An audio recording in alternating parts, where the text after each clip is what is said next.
Hello kids, welcome back to Phonics Adventure. Let's remember what we learned last time. Let's quickly remember our last letters. S says like sun, T says like tiger, U says you like umbrella.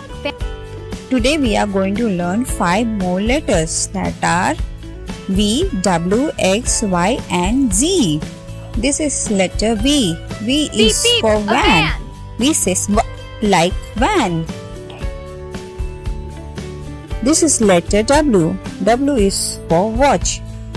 W says watch. This is letter X. X is for xylophone. X says xylophone. This is letter Y. Y is for yo-yo.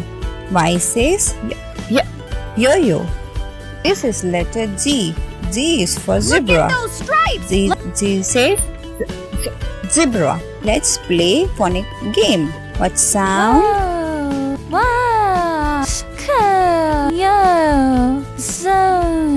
Wonderful job today, kids. Today we learned V, W, X, Y, and Z. You finished the alphabet adventure. Bye, kids. See you next time on Phonics Adventure.